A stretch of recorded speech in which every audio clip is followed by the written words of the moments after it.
En esta mañana yo les voy a compartir un pasaje que es extremadamente conocido. Un pasaje que creo que todos pudiéramos repetir de memoria y ya se leyó en la introducción, que es la parábola del sembrador. Una parábola que regularmente nosotros la vemos con aplicación para los demás, pero ven acá, ¿esto es solamente para nosotros aplicarlo y explicárselo a los demás? ¿O es algo también para nosotros considerar en nuestra propia vida? Yo les quiero invitar a que juntos veamos y apliquemos la parábola del sembrador a nuestra propia vida. Padre, en esta mañana nos encomendamos y me encomiendo a tu Santo Espíritu. Tú sabes que el trayecto más largo en la vida de un predicador es desde el asiento al púlpito. ¿Cuántas cosas le susurra el diablo a uno? ¿Cuántas acusaciones? ¿Cuánto descrédito? ¿Cuántas cosas, Señor, que solamente por tu misericordia y la operación del Espíritu Santo es que hombres pecadores, indignos, incapaces, pueden hacer una obra que le es imposible, pero que tú la has encomendado a los hombres y no a los ángeles? Te pedimos, Señor, que en esta mañana tú nos ayudes a tomar advertencias que hay en este pasaje para nuestra propia vida.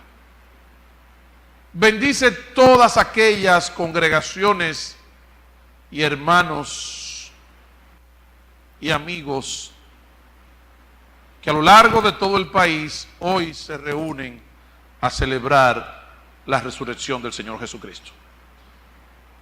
Bendice a tu iglesia, Señor, en el nombre de Jesús. Amén. Vayan conmigo a Mateo 13, por favor, Mateo 13.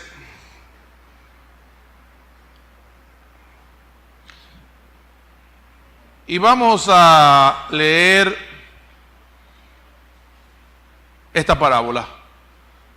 Esta parábola supuestamente es fácil porque tiene la explicación. Pero la parte dura es la aplicación. Cuando leemos este pasaje,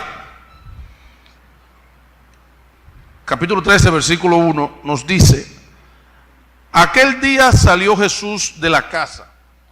Esa declaración, ¿dónde nos sitúa? ¿En qué parte de Palestina nos sitúa? Esta es una narración que tuvo lugar en Capernaum. Aquel día salió Jesús de la casa, a donde él estableció su base ministerial, y se sentó junto al mar, y se le juntó mucha gente, y entrando él en la barca, se sentó, y toda la gente estaba en la playa. Y les habló muchas cosas por parábolas. Una parábola es tomar un elemento de la vida diaria, comunicarlo a las personas de tal forma que ellos puedan percibir la verdad espiritual que hay envuelta en la parábola.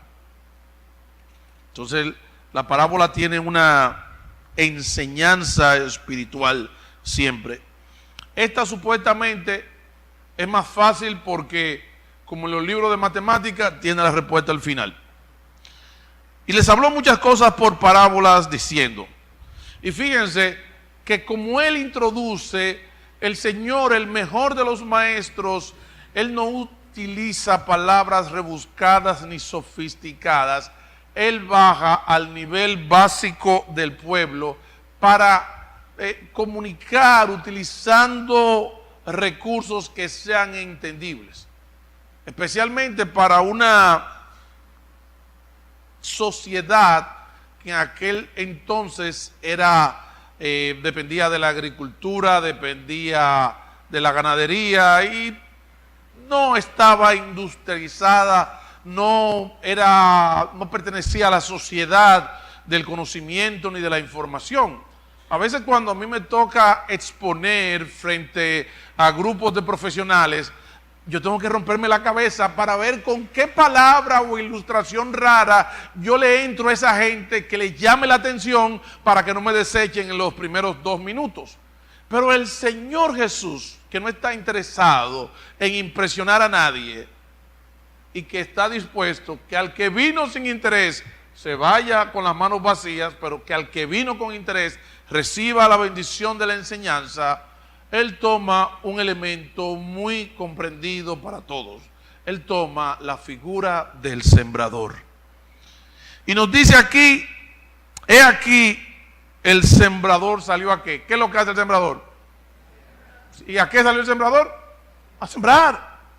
Y mientras sembraba, y sembrar básicamente es tirar la semilla en el suelo ya preparado para que luego entonces se dé el proceso de la germinación, surja la planta, alcance su nivel de madurez y eventualmente recolectar el objetivo para el cual fue sembrado la semilla. ¿Cuál es? El fruto. El fruto es el elemento esencial en esta historia. Si ustedes se dan cuenta, esta historia, esta parábola nos habla de algunos personajes. Nos habla del sembrador, nos habla de la semilla, nos habla del terreno y nos habla del fruto. En este caso, el sembrador puede ser cualquiera que esté compartiendo la palabra de Dios. Y mientras sembraba, parte de la semilla cayó junto al camino y vinieron las aves y ¿qué hicieron? La comieron. Parte cayó en pedregales donde no había mucha tierra y brotó pronto porque no tenía profundidad de tierra, pero salió el sol, se quemó y porque no tenía raíz se secó. Y parte cayó entre espinos y los espinos crecieron y la ahogaron, pero parte cayó en buena tierra y dio fruto, cual a 100, cual a 60 y cual a 30 por uno. Y al final, después de una enseñanza aparentemente tan breve y tan sencilla, él suelta ese cañonazo y dice: el que tenga oídos para oír, ¿qué? Oiga. Es decir, el Señor, aun cuando está utilizando una enseñanza sencilla, espera que tú estés aquí con un corazón receptivo a lo que Él quiere comunicar a través de su siervo, desde su palabra, mediante la obra del Espíritu Santo, no con palabras rebuscadas.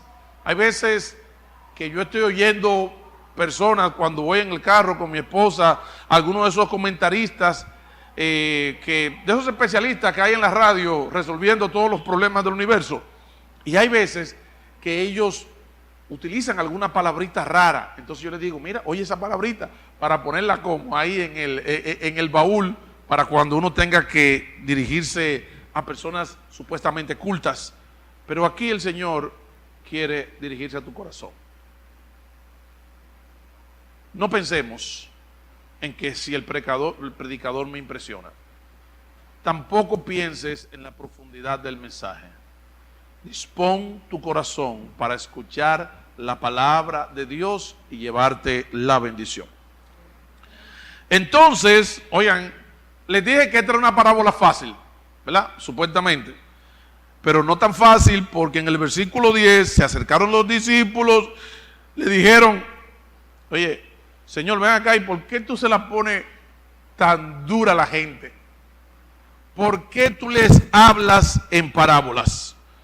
Él respondió, les dijo: porque a vosotros os he dado saber los misterios del reino de los cielos, mas a ellos no les es dado. Una manera que el Señor tenía de hacer llegar su mensaje a las personas que él quería, que él había escogido, era precisamente utilizando las parábolas. Es decir, que en el mismo, frente al mismo mensaje, habían quienes iban a decir, wow, pero eso es para mí. Y habrían otros que van a decir, pero ¿qué es lo que está hablando este hombre? Muy posiblemente lo que sucede en nuestras audiencias, en nuestras congregaciones, cuando se está predicando la palabra de Dios. No es una situación nueva, es una situación del corazón del hombre, donde el hombre muchas veces está concentrado en el mensajero, donde muchas veces está concentrado en el mensaje y se olvida de que hay un mensaje que Dios quiere llevarte, pero requiere que tú tengas una disposición de tu corazón. Y aún sabemos que parte de esa disposición proviene ¿de quién? De Dios. Porque a cualquiera que tiene, se le dará y tendrá más, pero al que no tiene, aún lo que tiene, le será quitado. Por eso les hablo por parábolas, porque viendo no ven y oyendo no oyen ni entienden. De manera que se cumple en ellos la profecía de Isaías que dijo: de oído oiréis y no entenderéis, y viendo veréis y no percibiréis. Porque el corazón de este pueblo se ha engrosado, y con los oídos oyen pesadamente, y han cerrado sus ojos para que no vean con los ojos y oigan con los oídos, y con el corazón entiendan. Miren qué interesante, ¿con qué que se entiende? ¿Con qué que se entiende? No es con el intelecto. Porque si fuera así, solamente los educados, los formados, los intelectuales tuvieran el privilegio de entender la palabra de Dios. Se entiende con el corazón o de corazón. Y entonces se conviertan y efectivamente yo los sane. Esto desmonta la argumentación que nosotros vemos tantas veces en nuestras sociedades, que dice que a nuestro pueblo lo que le falta es educación, y como le falta educación, creemos que se resuelve con más aulas y más maestros y más tecnología. Pero nuestro pueblo lo que necesita es entendimiento para que se convierta y para que entonces Dios nos sane. Nuestro país en el aspecto espiritual está urgente de una revolución, pero una revolución del alma, donde el crimen se va a reducir no con más oportunidades, ni con clubes, ni con todas esas teorías que regularmente los idealistas y los filósofos proponen como solución a los problemas perennes y permanentes y tan críticos que estamos viviendo en una ciudad que cada día se descompone más. Nosotros necesitamos que nuestra población escuche con atención la palabra de Dios, que disponga su corazón para entenderla, para vivirla, para convertirse, y entonces nosotros como individuos, como familia, como sociedad, seamos ¿qué? Sanados. Nosotros somos un pueblo enfermo. Nosotros somos una sociedad con una situación crónica que no necesita más hospitales, necesita más predicación. Y no solo más predicación, necesita más personas con corazones dispuestos a escuchar la palabra de Dios con atención, para oír, para entender y para convertirse. Entonces nosotros sí seremos transformados. Tampoco la predicación es un recurso de transformación social ni de justicia social. Es el regalo de Dios para la salvación del hombre, que eventualmente afectará la sociedad. Pero no estamos predicando por una sociedad mejor, ni por un hombre mejor. Estamos predicando por un hombre salvo y un corazón arrepentido. Pero bienaventurados vuestros ojos Hay algunos que viendo no ven, oyendo no oyen, ni tampoco entienden. Pero sí les dice él a su equipo: pero bienaventurados vuestros ojos porque ven y vuestros oídos porque oyen. Porque de cierto os digo que muchos profetas y justos desearon ver lo que veis y no lo vieron, y oír lo que oís y no lo oyeron. Es decir que cuando el Señor estuvo ministrando en la tierra, durante los 3 años que estuvo en la tierra de Palestina, se cumplieron en la persona de él tantos eventos predichos y deseados por los hombres más fieles de la historia, que fueron antes que los discípulos. Y ahora ellos se encontraban escuchando un mensaje con un poder y un contenido que los antiguos desearon haber tenido la oportunidad de ver al Mesías, de oír sus enseñanzas.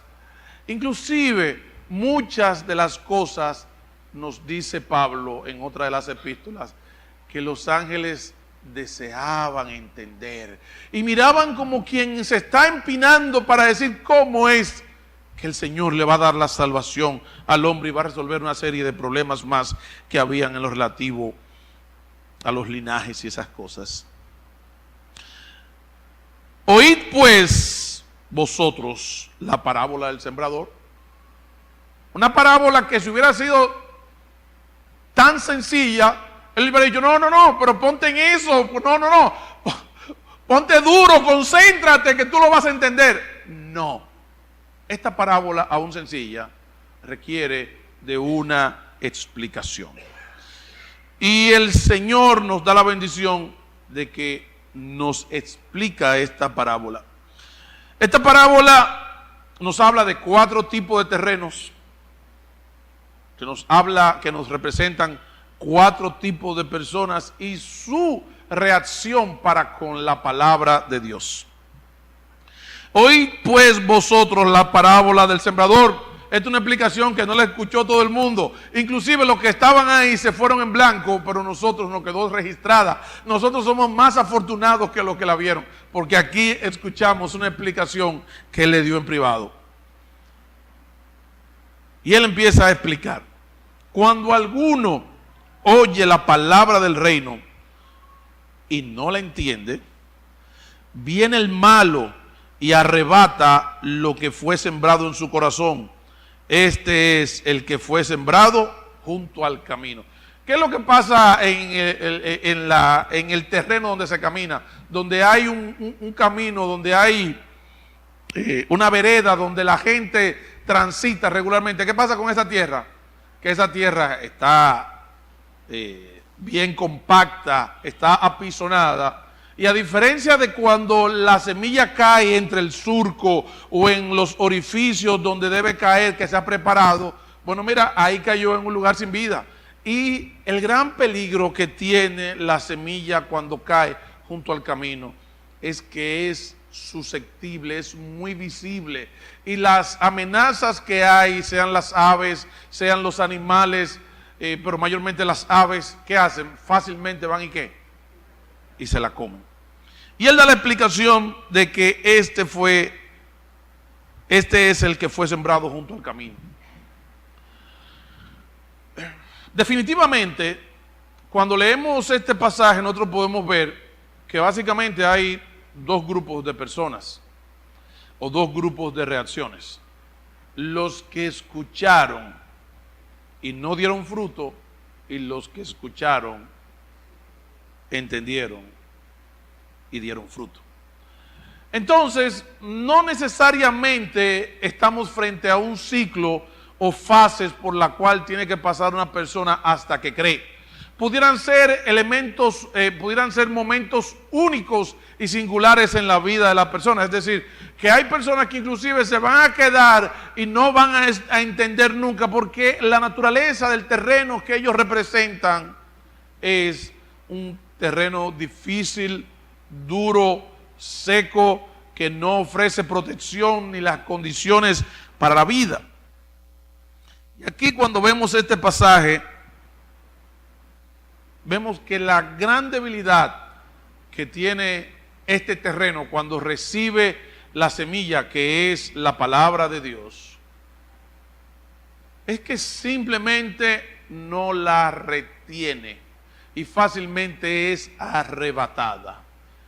Y yo me pongo a pensar cuántas personas no han escuchado la palabra de Dios de nosotros o de cualquier siervo que Dios haya levantado, que puede ser vecino, pudiera ser en las condiciones más singulares. Y estas personas simplemente tienen una apertura mental en el que dicen que escuchan la palabra, pero al poquito rato tú lo oyes que no permanecen en la palabra, sino que están abiertos y reciben otras enseñanzas. Yo te voy a decir algo muy claro. Cuando una persona verdaderamente está entendiendo la palabra de Dios según está predicando, está sido predicada aquí en su palabra, una de las cosas que hace es que empieza a cerrar las puertas. ¿A quiénes? A todos aquellos que vienen con mensajes falsos.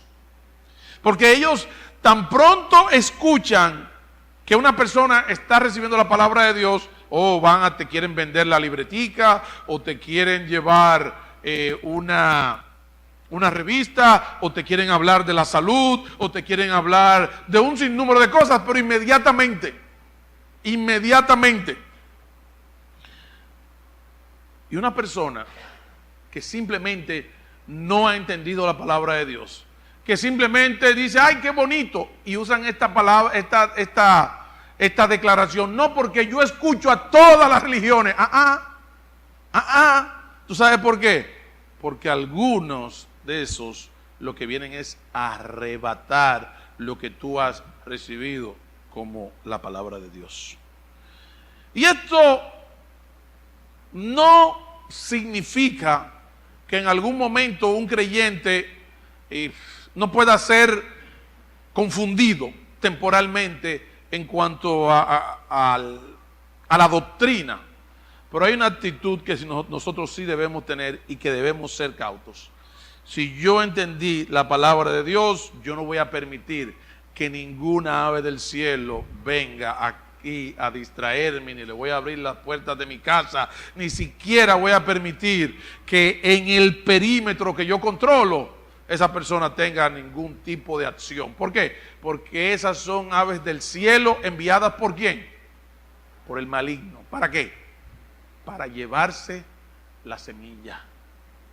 Y yo recuerdo en más de una ocasión que he estado predicándole a las personas, pero resulta que de la nada apareció una comadre, una amiga, una prima, un compañero de trabajo, un amigo que hacía 50 años que no veía, y que entonces ese sí le habló la palabra de, oye, pero ahí sí yo entendí. En realidad eso nos causa tristeza, pero nosotros debemos entender que esa es una de las realidades que se dan cuando nosotros estamos predicando. Nuestra labor simplemente es ser ¿qué? El sembrador. Y hay quienes vamos a compartir la palabra de uno a uno, en lugares públicos, en grupos, y tú ves que hay gente que toma la palabra de Dios, empieza a leer el argumento de introducción, y después dicen, no, pero estoy cristiano, y lo estrujan y lo botan. Son personas que simplemente el diablo vino y robó la semilla. Este es el que fue sembrado junto al camino. Y el que fue sembrado en pedregales, este es el que oye la palabra y al momento la recibe con gozo. Esas son las personas que regularmente dicen, miren, yo quiero que en mi casa vayan y visiten y prediquen la palabra de Dios. Y ahora sí yo entiendo, ay, pero como yo estaba tan perdido antes, tan perdida que yo no conocía, que yo no entendía, pero ahora aquí sí no hay quien me aparte de él. De hecho también, los pastores tienen que haberlo visto. En antaño, no sé cómo sucede hoy en día en muchas iglesias, pero antes, después de la prédica, con frecuencia había uno que se levantaba dando gritos, ¡ay, que yo me arrepiento! Y decía esta palabra mágica que cuando tú la escuchabas, tú sabías que ahí no había nada que buscar. Mire, porque yo quiero ser pastor. El mismo día, ya tú sabes, ¿qué pasaba con esa persona? ¿Qué pasaba con esa persona? La última vez que la viste en la iglesia. Pero la recibió con alegría. Ahora, ¿qué resulta? Si ustedes se dan cuenta, aquí hay un contraste. En el versículo 21, ¿cómo dice? Pero, es decir, se veía con mucha vida. Son como estas plantas que tú las ves que van subiendo tan bonitas.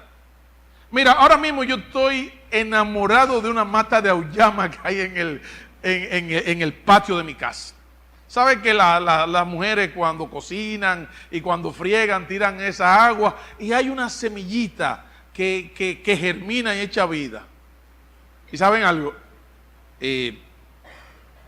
Yo hasta prohibí el paso por el callejón porque es tan preciosa esa mata de auyama que mira, yo me sentí como Jonás con su calabacera. Pero ¿sabes algo? Hace varios días que le vengo dando seguimiento y a pesar de que tira muchas flores y de que se trepa y de que está muy bonita, hay algo que me está preocupando. ¿Qué me está preocupando? No he visto la auyamita. No he visto la auyamita. Y es que resulta que yo vivo en mi casa, es un lugar donde el terreno es arcilloso. Y entonces hay una pequeña capa de tierra negra, pero que ya tú sabes que de ahí para abajo no hay nada que buscar. Y a pesar de que se ve tan hermosa esa mata de auyama, no hay fruto. No hay fruto porque no tiene raíz. No tiene raíz en sí, sino que es de corta duración. Ya empezó a secarse. Y entonces yo me entusiasmo porque la mata de auyama supuestamente cuando se le secan las hojas, porque ahí viene ¿qué? La auyama. No, pero tampoco ha pasado eso. Pues al venir la aflicción o la persecución por causa de la palabra, luego tropieza.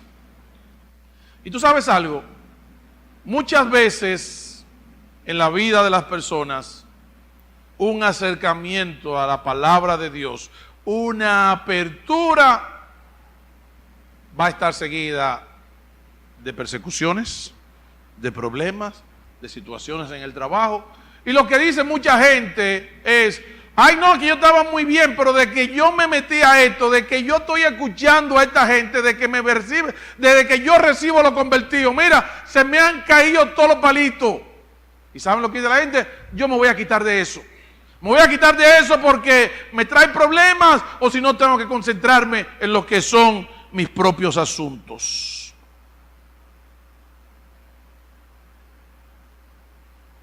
Y aunque un creyente no cae en la categoría de ninguno de los tres terrenos que no dieron fruto, sería importante que nosotros estemos alertados de lo que pasa en esos terrenos que no llegaron a dar fruto, porque aunque nosotros como creyentes genuinos sí hayamos dado fruto, el no tener presente lo que pasó en los otros casos nos puede llevar a durante una etapa de nuestra vida dejar de dar fruto.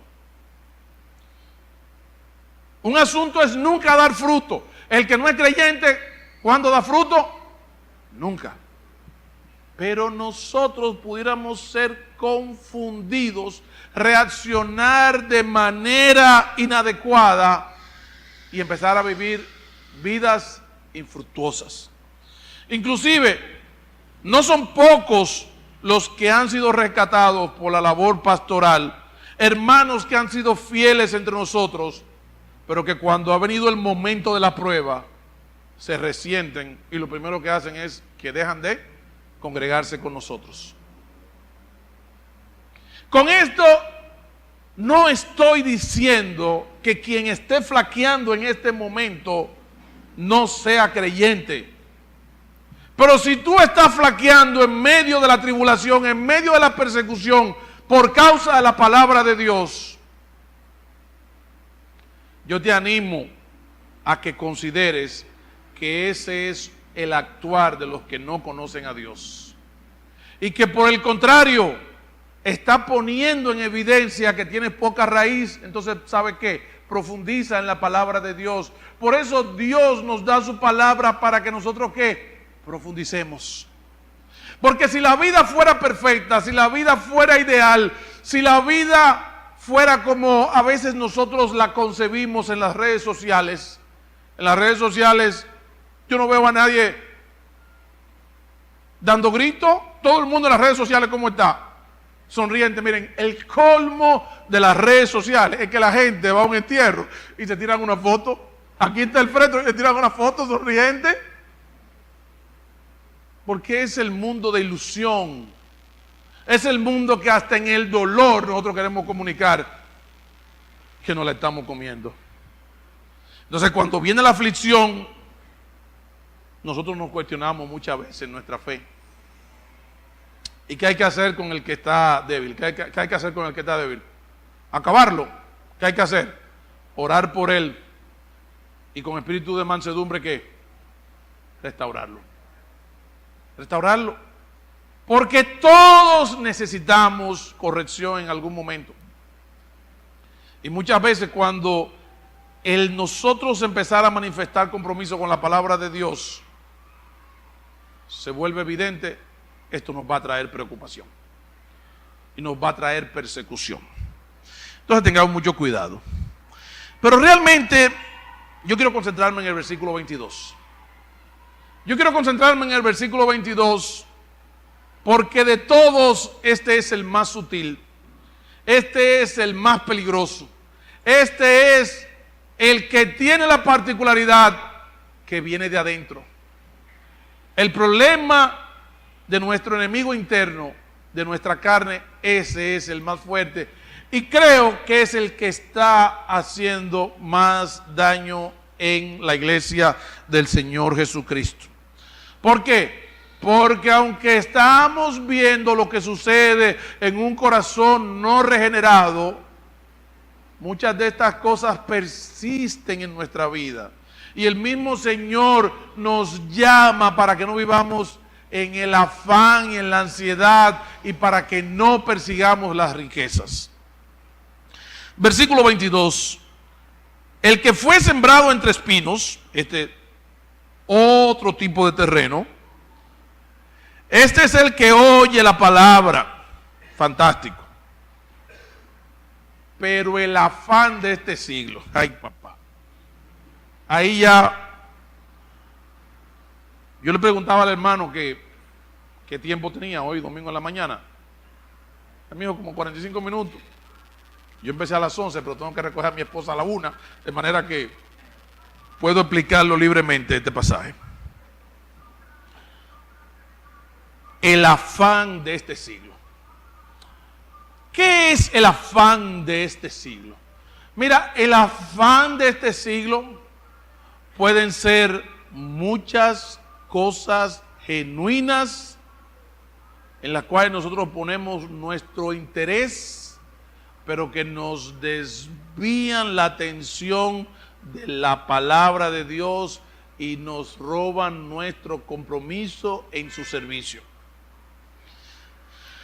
Te cuento que fíjate que aquí se habla no del afán de las que trabajan en la casa, no del afán de los que trabajan en el campo, no, el afán de este siglo. En este mundo hay un sistema, ¿para qué? Para motivarnos a vivir en afán. Quizás la manera en que más se manifiesta este afán se manifiesta en nuestros niños. Ajá, ¿cómo así? Oh, claro, porque yo recuerdo cuando ser niño era una gran felicidad. Yo recuerdo que tú tenías que ir a la escuela, te quitaba el uniforme, tú cogías calle, jugabas bola, jugabas pelota, tenías que dejarte ver cuando tu papá llegara, posiblemente te bañaba, estaba cambiadito, y en lo que cenaban, ahí estabas tú otra vez en la calle, disfrutando en plenitud la etapa de ser muchacho. Pero ahora la cosa es muy diferente. ¿A qué hora los niños entran a la escuela? ¿A qué edad entran los niños a la escuela? ¿A qué edad están entrando? Lo cual, está tarde. Los niños están entrando desde los 3. Y fíjate que los niños no bien están aprendiendo a leer, pero como tenemos que prepararlo para la vida, lo quieren meter en natación. Y cuando sale de natación, entonces lo tienen que estar en karate. Y cuando sale del karate, la quieren poner en ballet. Y entonces el asunto es que la música, que esto, que aquello, que lo otro. Y óyete, y nosotros mismos nos estamos cargando por hacerle coro, por hacerle eco a este mundo que nos dice que tenemos que estar lleno de cosas, lleno de cosas, lleno de cosas, lleno de cosas, lleno de cosas, lleno de cosas. Que muchas de ellas son cosas legítimas. Pero cuando nuestro interés está enfocado en estas cosas, dice la Biblia, que vienen y ahogan esa plantita que está germinando y la hacen ser sin fruto. Pero nosotros nos damos cuenta también qué pasa con los jóvenes. Mira, posiblemente esta sea la generación donde los jóvenes se preparan profesionalmente a más temprana edad, donde pueden obtener los mejores salarios, donde pueden tener las mejores oportunidades, pero también es la generación en que los jóvenes se casan más tarde, si llegan a casarse. Cuando más tarde estamos teniendo hijos, si llegamos a tenerlos, por el afán de perseguir el afán de este siglo y las riquezas. El joven estudia o la joven estudia en la universidad, termina a los 22, pero ya se quiere meter en una maestría. Y entonces después de la maestría se quiere enganchar en lo otro. Y después de esto lo otro, y después de esto lo otro, y después de esto lo otro. Cuando vine a pensar, oye, pero yo debería como casarme, no se da cuenta de que ya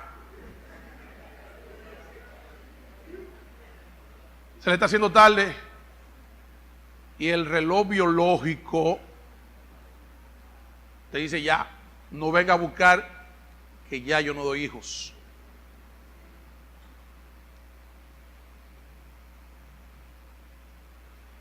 Y nosotros estamos asumiendo el estilo de vida de este siglo y el engaño de las riquezas. Si nosotros hiciéramos un censo aquí y le preguntamos, ¿quiénes de ustedes están luchando y anhelan por ser ricos? Algunos se pondrían la mano debajo de la pierna. No, yo no, jamás. Porque yo no quiero ser rico. Yo lo único que quiero es una casita, un carrito, un dinerito, el no tener preocupación. Ay, papá, la casa en la montaña, el viajecito, la casa en la playa y todo lo demás. Mira, nosotros nos hemos metido tanto en este siglo que yo recuerdo que nosotros, cuando yo era niño, nosotros estábamos contentos simplemente con que llegaran vacaciones y nos la pasábamos toditos juntos, y todas nuestras vacaciones giraban alrededor de la iglesia y el patio de la iglesia y la sociedad de jóvenes y lo que fuera, y ahí pasábamos la vida. Pero ¿y ahora? ¿Qué pasa, varón? ¿Qué pasa los días de fiesta aquí? ¿Qué pasa los días de fiesta?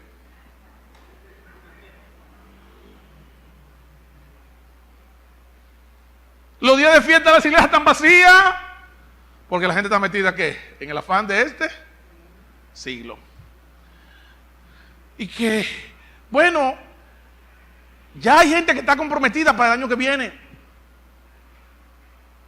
Cuando antes nuestro deseo era estar juntos y compartir la palabra de Dios y nuestros afectos y nuestras actividades giraban alrededor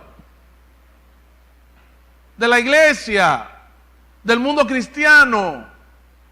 Pero nosotros nos hemos metido tanto que mire que los que están más adelante en todo hoy son los convertidos. Porque mira, yo no estoy diciendo que no te dé tu playita ni que te vaya a tu hotelito. Pero no dejes que estas cosas se conviertan en el interés de tu vida. ¿Sabes por qué? Porque vas a pasar una parte del año planeando y el resto del año pagando. Entonces, a la hora de nosotros planificar como pueblo de Dios, los días festivos, las vacaciones y ese tipo de cosas no laborables son tiempos de pérdida en la vida de la iglesia. ¿Tú sabes por qué? Porque la gente está afanada en los placeres. Se van todos. A veces dejan a un hermano, uno de los líderes, que sea él nada más que se encargue de la iglesia, porque esto se quedó vacío. No estoy diciendo que no sea bueno disfrutar de unas vacaciones. Pero cuando nosotros nos metemos en este sistema de apreciar tanto lo que este mundo aprecia, nosotros dejamos de dar fruto. Porque yo recuerdo que antes, mira, quiero ir a tu casa, vamos a tu casa para compartir la palabra de Dios ahora en el día festivo que tenemos. Pero como estamos tan concentrados en nuestros intereses, en disfrutar, en vivir, en tener. Y aunque nadie dice, yo quiero ser rico, vivimos detrás de la riqueza. Dime a qué tú le dedicas la mayor parte de tu tiempo y tú verás quién es tu Dios, quién es tu ídolo. Entonces, pero bueno es después que trabajamos, después que ese joven o esa joven consiguió un empleito, no, ella tiene que destacarse ahora.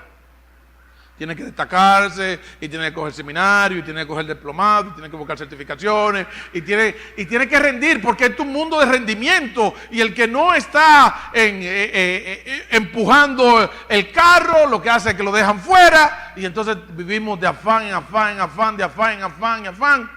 Y tú sabes algo, y estas cosas nos ahogan igualito que ahogan a los no creyentes y nos vuelven casi estériles como los no creyentes. Pero mira, esto es tan grande el afán de este mundo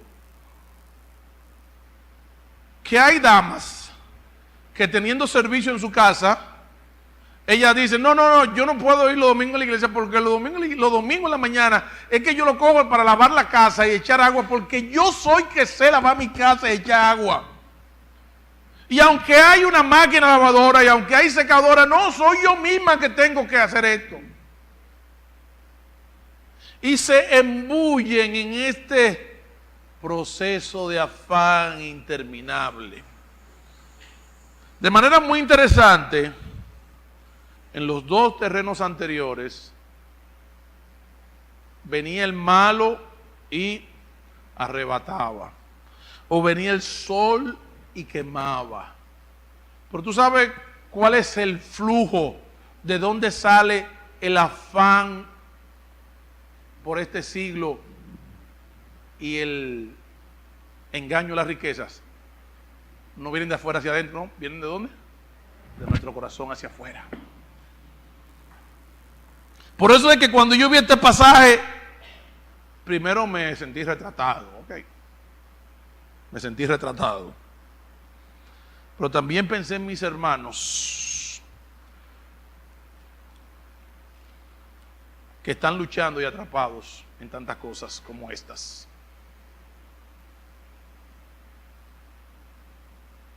Un terreno estéril es aquel que no permanece en la verdad de la palabra. Un terreno estéril es aquella persona que no permanece en el tiempo de la prueba. Y un terreno estéril es una persona cuyos intereses están enfocados en cosas que le distraen y lo dejan sin tiempo disponible para la palabra de Dios. Pienso en nuestro país.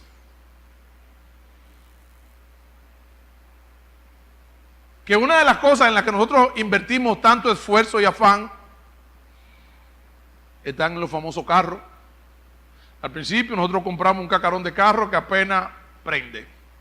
Pero después lo queremos ir cambiando, y lo estamos cambiando y constantemente lo estamos cambiando. Y cuando no estamos planificando cambiando, estamos arrastrando la deuda y tenemos que trabajar más porque tenemos que pagar el carro. Pero entonces también nos abrimos un frente y tengo que mudarme para un sitio más exclusivo. Y aunque la casa que yo tenía era buena y mis hijos son adolescentes y posiblemente mañana yo tengo una casa que me quede grande, entonces yo quiero meterme en un apartamento y me quiero ir a un lugar más exclusivo y me quiero hacer esto y me quiero poner en lo otro. Y sin darme cuenta yo estoy embuido en el afán de este siglo y en el progreso y el cambio de estatus. Que no tiene que ser para compararte con los millonarios de esta tierra. No, simplemente es que te quite tu disponibilidad para servir en la obra de Dios, para leer su palabra, para meditar, para estar tranquilo. Fíjate que el afán de este mundo hoy en día nos ha vendido la realización por medio de la popularidad. Y entonces si tú escribiste algún disparate, si pusiste una foto de tu macaco, tú quieres cuando te levantas de madrugada, deja ver cuántos likes yo tengo aquí.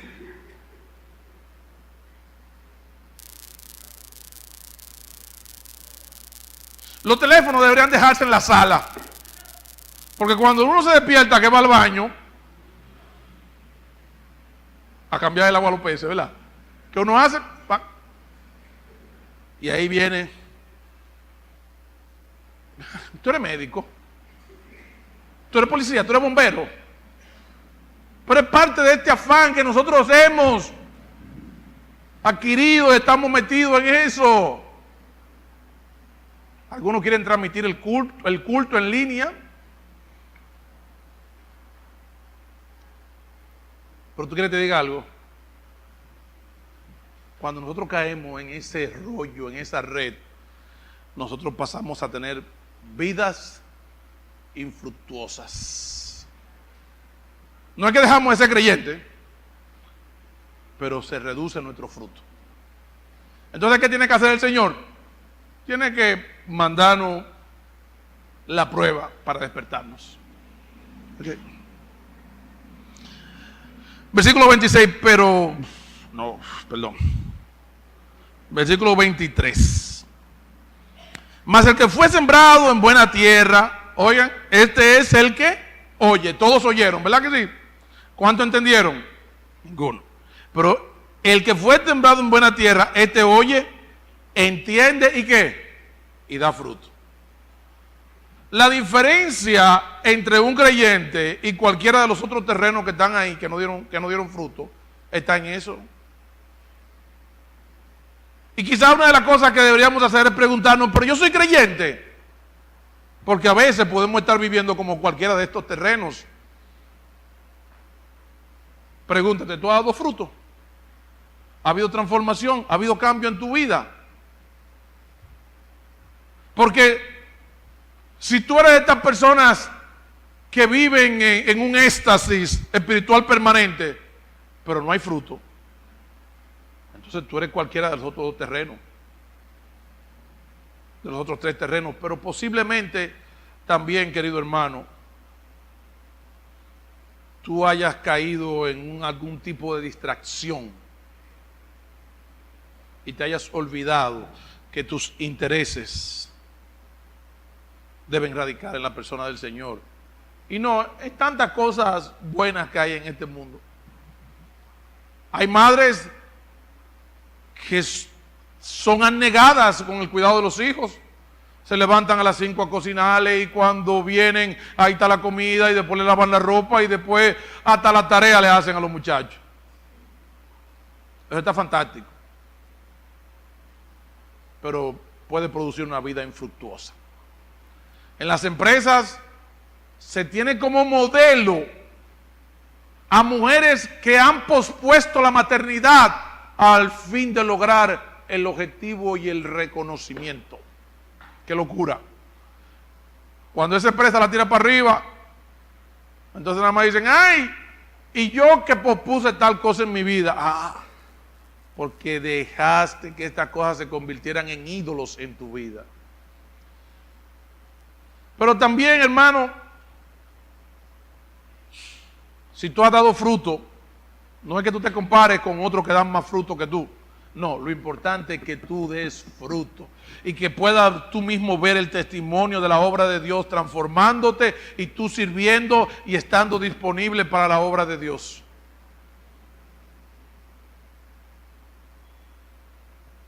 La parábola del sembrador, aparentemente fácil al principio,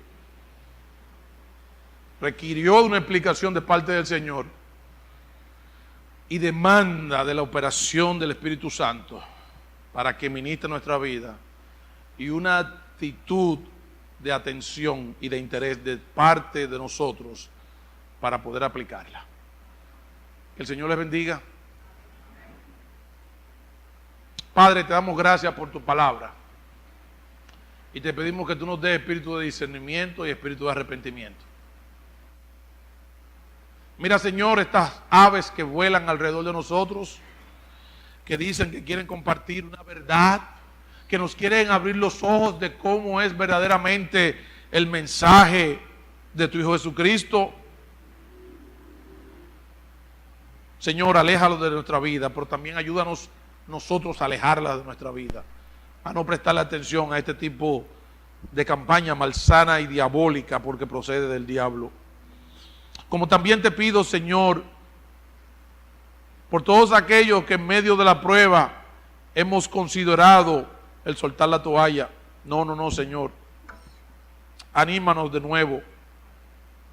Danos fortaleza, danos vigor para seguir echando las buenas batallas tuyas, Señor, que vienen como consecuencia de tu palabra. Así también te pido, Señor, por todos aquellos que estamos distraídos y que pensamos que somos ciudadanos importantes de este mundo y que debemos mantener estatus, reconocimiento. Te pido, Señor, que tú nos despiertes y nos ayudes, Señor, a dar fruto. No fruto como los demás, sino el fruto que tú, Señor, has determinado para nosotros. Ayúdanos a ser creyentes fructíferos, Padre. En el nombre de Jesús. Amén.